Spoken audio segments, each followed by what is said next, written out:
안녕하세요. 건물 없는 교회 얼린교회 임목사입니다. 오늘도 고린도전서 특강을 이어나가도록 하겠습니다. 오늘의 제목은 크리스천 결혼에 대하여 라는 제목으로 하나님 말씀을 전달하려고 합니다. 부제목은 남자가 부모를 떠나 그의 아내와 합하여 둘이 한 몸을 이룰지로다 라는 제목으로 하나님 말씀을 전할 때 예수님을 만나고 성령님을 체험하는 그런 시간이 되기를 간절히 기도드립니다.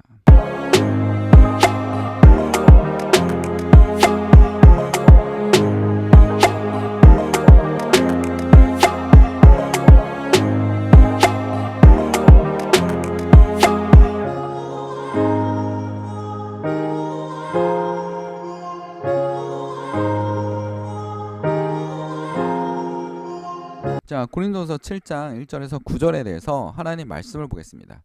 이제 배경은 고린도 교회에 문제가 생겼습니다. 어떤 문제가 생겼냐면 이 장을 정확하게 이해해야 됩니다. 7장에서 1절은 사도 바울이 한 말이 아닙니다. 그러니까 1절은 영지주의자들이 하는 말, 그러니까 굉장히 신성치 않은 영지주의자들이 한 말입니다. 너희가 쓴 문제에 대해서 말하면 남자가 여자를 가까이 아니함이 좋으나, 그러니까 봐라, 지금 누가 얘기하는 겁니까? 성도들이 궁금하는 겁니다. 영지주의자들은 이렇게 얘기하고 있습니다.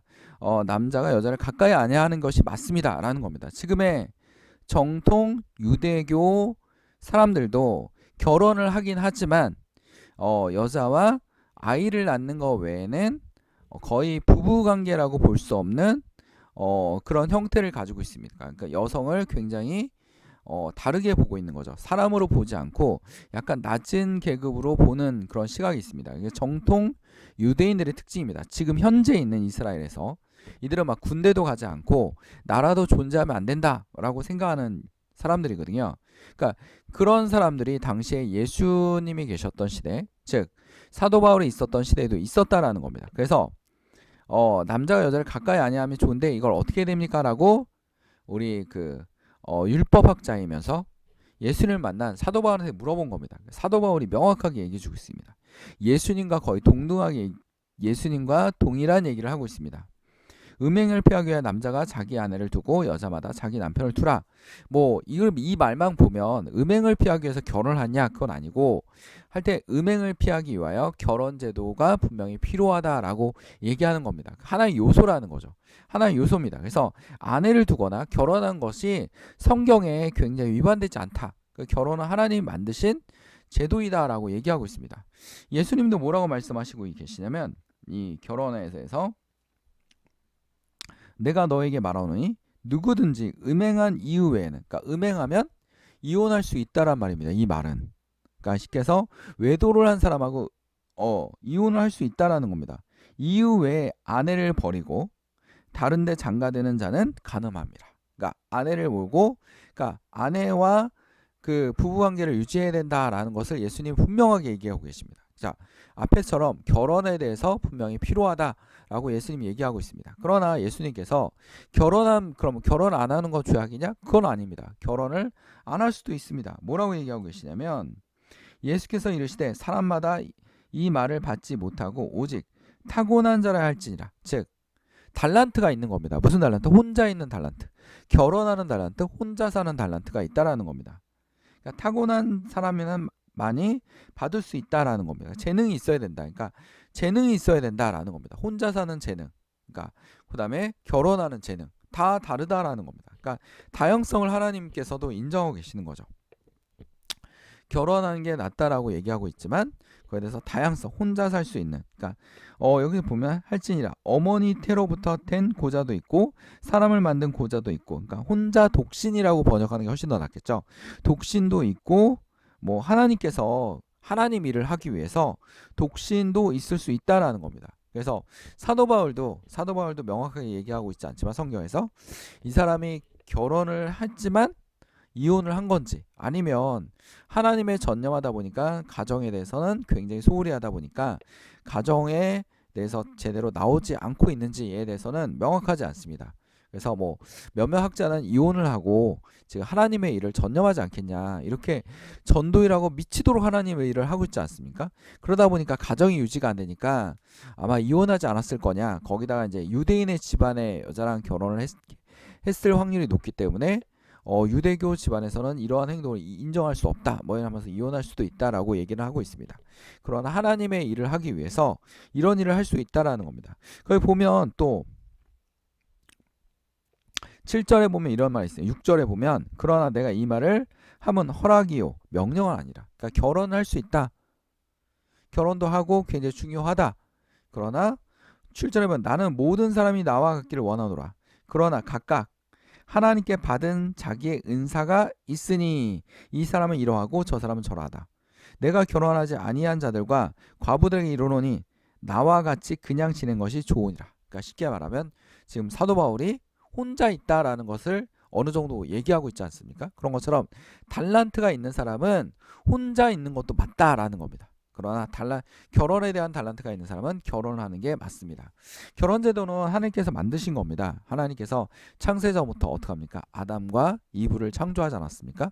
그리고 우리 남녀는 성경에서 보면 아담이 이브를 보자마자 굉장히 감동을 한 것처럼 나의 갈비뼈 이렇게 얘기한 것처럼 남녀는 굉장히 동등하다라는 겁니다. 하나님께서 이게 우이고 이게 아래고 이런 게 없습니다. 그러니까 동등한 입장에서 그러니까 남녀가 동등한 입장에서 창조되었습니다. 그러니까 하나님 성경에서는 얘가 남자가 위고 여자는 아래다 이게 아닙니다. 그러니까 정통적인 문화가 그렇게 만들어진 거죠.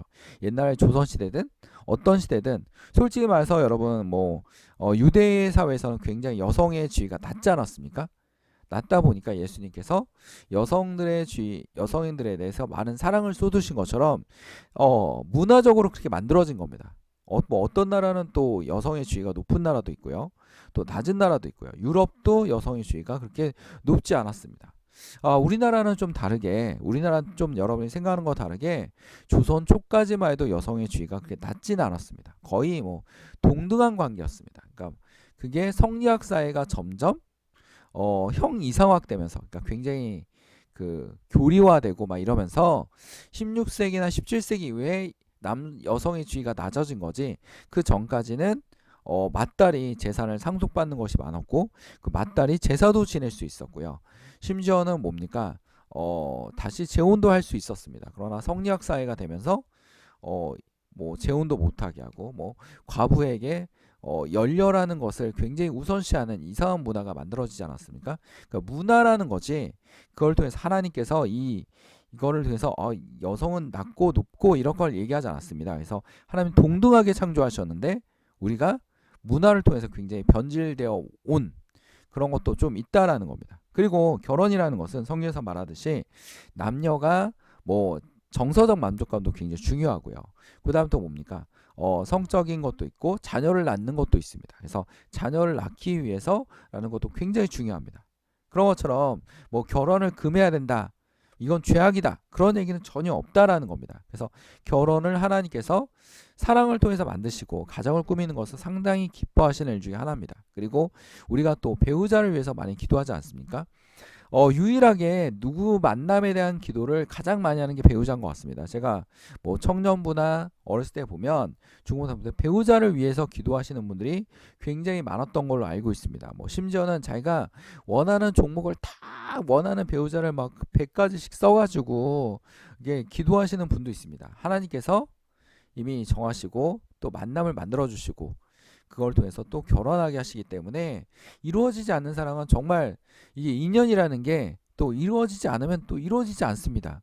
그러니까 뭔가 이게 나의 뜻대로 될 것 같지만 그렇게 안 되는 경우도 많고요. 그리고 또 결혼하고 나서 우리가 또 잘못 생각하는 게 뭐냐면 사랑이 식었기 때문에 우린 이혼을 해야 됩니다. 그게 아니라 사랑이 아니라 사랑으로 맺어졌지만 또 정으로서 유지되기도 하고요. 또 자녀 때문에 살고 있습니다. 그것도 맞는 말입니다. 자녀 때문에 살 수도 있는 겁니다. 그래서 결혼은 하나의 공동체를 형성한 겁니다. 둘이 하나의 공동체고 서로 존중하며 의지하면서 살아갈 수 있도록 만들어주는 그런 공동체입니다. 하나님께서 자연 섭리대로 그 법칙을 만들어 주셨고 그 법칙대로 사람들이 가정을 꾸미고 그 가정을 통해서 후손을 만들어내고 있지 않습니까? 그런 것처럼 가장 기초적인 사회 집단이기도 하죠. 사회 집단입니다. 가정에서부터 모든 교육이 출발하기도 합니다. 교육이 출발해요. 지금 요즘에 교육에 여러 가지 문제점이 있지만 문제점이 있습니다. 제가 최근에 영상에서 좀 본 충격적인 말이 뭐가 있었냐면 뭐 아이가 선생님도 때리고 초등학생이 교장 선생님도 때립니다. 또 그거를 이제 누군지 모르겠지만 영상으로 찍고 있습니다. 영상으로 찍으면서 또 학생들도 그걸 찍죠. 그리고 막 선생을 놀리는 것을 뭐 고등학교 애들은 비웃거나 막 이런 애들도 있습니다. 그러니까 선생님의 권위가 많이 없어진 거죠. 이게 문제가 뭐냐면 지금 저는 그 장면을 보면서 굉장히 슬펐어요. 뭐가 슬펐냐면 또 아이 엄마는 왜 애를 그냥 보내냐 막 이러면서 막 아이 입장에서만 생각하는 거죠. 지금 솔직히 말해서 이 아이를 제외하고 교장 선생님, 담임 선생님, 그리고 가장 핵심에 있는 학부모 다 아이를 망치고 있는 겁니다. 다 망치고 있는 거예요.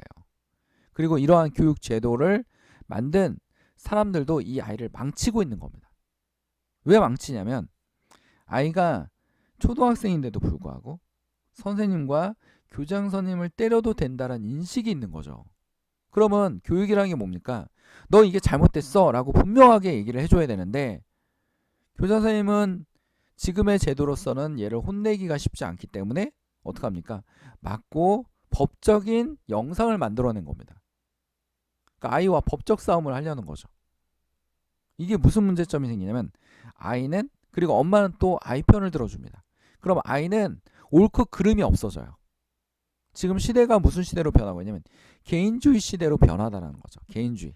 그러니까 막 도덕이 상대적으로 변한 겁니다. 그러니까 이게 도덕이냐 아니냐가 아니라 자기 기준이 도덕이 돼버리고 있는 거예요. 그러니까 이런 문제점이 뭡니까? 제도적에서 분명히 아이들에게 옳고 그름을 분명하게 얘기해 줘야 됩니다. 한국 교회도 마찬가지입니다. 우리 결혼 제도에 대해서 결혼은 굉장히 귀중한 제도입니다. 그리고 소중한 제도죠. 하나님 만들어 주신 겁니다. 그리고 그 제도를 통해서 우리가 어떻게 합니까?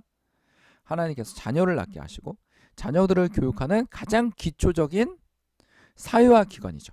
우리가 이제 사회화를 시키지 않습니까?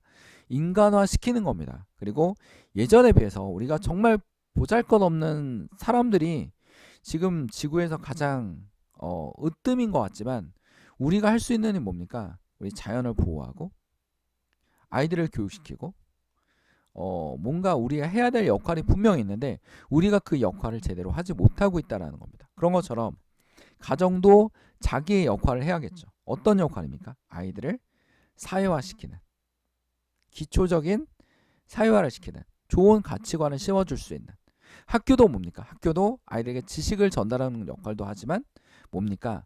좋은 뭘 전달해 줘야 됩니까? 옳고 그름을 분별할 수 있는 아이로 키워주는 겁니다. 그런 거를 봤을 때 우리는 분명하게 우리가 가정의 소중함을 알 수 있다는 겁니다. 지금 우리 사도 바울도 얘기하지 않습니까? 웬만하면 다 결혼을 하고 결혼의 은사가 있으면 분명히 결혼을 해야 된다. 그리고 자녀를 교육시키고 자녀가 옳고 그름을 알 수 있도록 교육을 시키는 겁니다. 우리나라 문화 중에서 가장 좋은 게 뭡니까? 미국은 워낙 자유주의가 강한 나라예요. 그러다 보니까 개인주의가 강하고 자기의 법 안에서만 지나지 않는다. 법도 어기는 사람들도 좀 많아졌죠. 법을 벗어나지 않는 이상 마음대로 막 행동합니다. 비도덕적인 행동을 막 하고 막 이런 일들이 벌어져요. 이게 뭡니까? 자유주의가 너무 강화되다 보니까 이런 문제점이 생기는 겁니다. 그렇다면 어떻게 됩니까? 우리가 분명히 한국의 좋은 문화가 뭡니까? 남에게 배려하고 남에게 피해를 주지 않는 문화. 이런 문화가 우리에 있지 않습니까? 근데 일부 사람들은 남에게 피해를 주건 말건 뭐 자기만 살면 돼 라는 겁니다. 이런 이기적인 문화가 발생하고 있다는 겁니다. 그런 것처럼 우리가 어떻게 됩니까? 우리의 교회 문화도 교회 교육도 예수님의 가르침대로 남에게 배려해주고 희생해주고 나눠주고 그런 것이 굉장히 중요하지 않겠습니까? 이게 교회 공동체의 역할이죠. 예? 교회가 건물만 진다고 교회가 아닙니다. 건물만 화려하게 진다고 교회가 아니라 남에게 배려해주고 가정이 소중함을 깨닫게 해주고 가정 공동체가 건강한 뭡니까? 신앙 공동체가 될 수 있도록 만들어주는 역할을 하는 겁니다. 가장 중요한 게 무엇입니까? 가정이 신앙 공동체가 되는 겁니다. 그러니까 가정의 역할은 첫 번째 정서적 안정감, 서로의 연대의식, 그 다음에 자녀를 교육하고 자녀를 생산하고 그렇죠? 자, 그 다음에 뭡니까? 자기의 문제를 해결해 가면서, 그러니까 가정도 생활하다 보면, 결혼 생활을 하다 보면 여러 가지 문제가 발생하지 않습니까? 뭐 힘든 일도 발생하고 의견 충돌도 발생하고 별거 아닌 걸로 싸우기도 하고, 그리고 이게 굉장히 화를 내다 보면 서로 그냥 그래 그냥 이혼하지 뭐 이런 식으로 가는 경우가 많습니다. 그래서 우리나라가 아직까지 이혼율이 좀 높고, 거기다 자녀 출산율은 굉장히 낮고, 거기다 또 뭐 안 좋지만 우리나라 또 거의 뭐 꼴찌가 없어요. 뭐 하면 다 1등입니다. 뭐 좋은 것도 1등이죠. 안 좋은 것도 1등이에요. 뭐 청소년 흡연율 1등입니다. 막 뭐 이거 청소년 흡연율 1등인 게 뭐 좋은 일은 아니죠. 좋은 일은 아니지만 뭐 미국 그다음에 뭐 청소년 폭력이 1등이다 하면서 막 걱정하는데 다른 나라 비교가 안 됩니다. 왜? 미국은 폭력이 없어요. 그냥 친구를 총으로 쏴 죽이기 때문에. 총기 사고 세계 1위 미국 아닙니까? 그렇죠? 뭐 담배 피니까 걱정이다라고 하지만 뭐 비교할 군이 없습니다. 우리가 1등일 수밖에 없는 게 미국 애들은 담배 안 하거든요. 뭐 합니까? 마약하기 때문에. 그렇죠? 비교군이 아닙니다. 우리나라도 마약 청정국이었는데 점점 이게 마약 마귀가 전략적으로 뭐 합니까? 마약을 뿌리고 있는데 이거에 대해서 우리가 이게 문제 의식을 가져야 됩니다. 분명히 이건 범죄기도 하지만 기독교인으로서 크리스찬으로서 하면 안 되는 일들입니다. 그렇죠? 근데 크리스찬들이 하나님의 말씀대로 살려기보다는 또 하나님의 일을 벗어나는 경우가 많아요. 막 나이트 클럽도 가고 술도 마시고 담배도 피고 막 그쵸? 이렇게 이런 생활을 하면서 나는 교회에 갑니다. 그리고 크리스찬입니다라고 얘기를 하고 있습니다. 술집 여자랑 놀고 술집 남자랑 놀고 하면서 나는 크리스찬입니다라고 얘기하고 있습니다. 우리가 정말 크리스찬다운 분명한 뭘 찾아야겠습니까? 정체성을 찾아야겠죠. 정체성을 찾기 위해서는 우리 가정이, 지금 말한 결혼이, 가정 공동체가 굉장히 신앙화되고, 그다음 뭐가 됩니까? 굉장히 건전한 공동체가 되어야 됩니다. 그렇지 않습니까? 우리가 뭐 처음엔 사랑으로 만든 공동체지만 그 안에서 기도로 버티고 또 말씀으로 버티고 아니면 정으로 버티고 자식 때문에 버티고 하면서 이 공동체를 유지해 나가는 겁니다. 또 어려운 일을 쓰는데 이게 해결이 돼가지고 그 또 사랑이 깊어질 수도 있는 거죠. 이 가정들은. 그러면서 하나님을 의지하고 하나님께 기도하고 모여서 남편과 손을 잡고 아내와 손을 잡고 기도할 수 있는 이런 공동체가 되길 원합니다. 그리고 하나님께서 우리에게 또 지혜를 주시지 않겠습니까? 문제를 해결할 수 있는 지혜도 주시고 아니면 사람들을 붙여주시기도 하고, 이 문제를 해결하기 위해서 하나님이 여러 가지 방법을 쓰시더라고요. 어떻게 합니까? 사람을 붙여주세요. 적절하게 필요한 사람들을. 내가 원하는 사람을 붙여주는 게 아니라 내가 이 사람한테 A라는 사람한테 막 부탁을 하는데 이 사람은 거절을 합니다. 근데 이 사람보다 더 유능한 사람을 붙여주기도 해요. 전혀 나와 상관이 없었는데 어쩌다가 일을 같이 하면서 붙여주기도 합니다. 그래서 일이 진행되게 만드는 거죠. 하나님은 그런 분입니다. 또 환경을 만들어 주시기도 하고요. 그리고 갑자기 도와줄 사람이 아니었는데 도와주는 도록 마음을 변화를 시켜주기도 합니다. 이렇게 하나님은 여러 가지로 우리에게 역사를 하시기 때문에 그 안에서 우리는 어떻게 합니까? 그렇죠? 가정을 유지해가고 가정 공동체를 유지해가고 자정이 성숙된 가정으로 만들어지는 겁니다. 또 독신은 독신대로 하나님께 나아가는 겁니다. 서로에 대한 신뢰와 믿음이 가장 중요하죠. 아내는 내가 믿을만해, 남편은 정말 믿을만해, 의지할만해. 그리고 둘이 같이 기도할 수 있는, 그런 손을 잡고 기도할 수 있는 그런 공동체가 되기를 원합니다. 하나님께 항상 기도하십시오. 어떤 배우자를 만날 수 있는지. 그러니까 나중에 또 그거는 따로 특강을 하겠지만 하나님께 기도하고 우리가 아브라함이 한나를 만난 것처럼 우리가 하나님께서 기도하고 나아갈 수 있는 그런 모습으로 대하지 않겠습니까? 그런 것처럼 하나님이 이삭을 주시는 것도 아브라함 생각처럼 되지 않지 않았습니까? 그런 것처럼 하나님의 생각과 우리가 많이 다르기 때문에 하나님의 인도하심대로 나아갈 수 있도록 차분하게 기다리고 쫓아가고 이겨나가고 지금의 삶을 이겨나가고 기다릴 수 있는 그런 마음도 굉장히 중요한 것 같습니다. 우리가 기억해야 될 말씀이 있습니다. 오늘 기억해야 될 말씀은 하나님께서 우리에게 주신 말씀입니다. 이러므로 남자가 부모를 떠나 그의 아내와 합하여 둘이 한 몸을 이룰지로다. 바로 독립된 공동체, 그리고 둘이 연대하는 공동체, 서로 의지하는 공동체가 되는 것이 바로 하나님의 가정입니다. 그리고 둘이서 힘들든 어렵든 두 손을 잡고 연대하고 나갈 수 있는 그런 공동체가 되기를 간절히 축원드립니다. 기도하겠습니다. 사랑하는 충만하신 아버지, 오늘도 주께서 지키시고 인도해 주셔서 하나님 말씀을 통해서 우리가 기초적인 가정을 유지해 나갈 수 있도록 하여 주시옵소서. 이 가정의 교육적 기능과 서로의 그 정서적 만족감과 그 다음에 뭡니까? 자녀를 생산하는 그런 기능들이 제대로 돌아갈 수 있게 하시고 하나님과 연합하는 그런 공동체가 되게 하여 주시옵소서. 또 우리가 어떻게 합니까? 독신의 은사가 있다면 독신으로서 하나님께 전념하고 협력할 수 있는 그런 사람이 될 수 있도록 주님 붙들어 주시옵소서. 하나님이 우리에게 주신 축복과 은혜에 감사드리며 악한 영들이 떠나가게 하시고 악한 영에 사로잡힌 사람들이 영에서 벗어나게 하시고 우리가 힘들어하는 육체가 나음을 입을 수 있도록 주님 붙들어 주시옵소서. 아쉬울 때만 하나님을 찾는 것이 아니라 항상 주님과 동행하는 주의 성도들이 될 수 있도록 주님 붙잡아 주시옵소서.